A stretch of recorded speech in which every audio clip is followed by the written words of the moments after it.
Watch original photos and videos related to this news by clicking on the link given in the description below the article courtesy. Please subscribe our YouTube channel Listen News here. If you like the video, please like, comment and share the video. The remarks from the nation's top infectious disease expert represent an improvement in his assessment of the administration's testing system.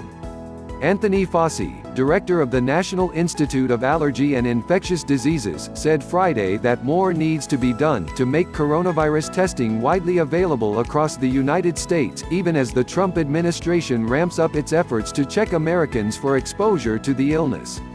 Clearly, more needs to be done, but we are rapidly getting to the point where we will have many tests out there available for virtually everyone, Fauci said in an interview on NBC's Today show. The remarks from the nation's top infectious disease expert represent an improvement in his assessment of the administration's testing system, which he characterized during congressional testimony last week as a failing.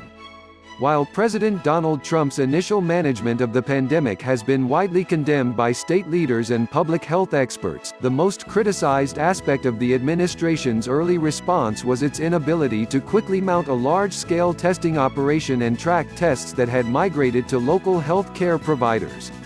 But Trump and members of the White House Coronavirus Task Force over the past week have touted increased levels of cooperation with the private sector that they say will make screening more accessible, while cautioning that the new wave of tests will result in an explosion of cases. Early on, as I've said, it wasn't the way it should have been. But we're really now very much in the right direction, flooding the system with it, Fauci said Friday. There are going to be people, for sure, who will call in and say they can't get tested.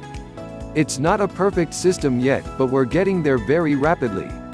The president has largely attributed the testing deficiencies to his own Centers for Disease Control and Prevention, arguing that the federal agency was unprepared to tackle an outbreak of this magnitude. He has also claimed without evidence that former President Barack Obama's administration shares blame for the shortfall, remarking last week that "I don't take responsibility at all."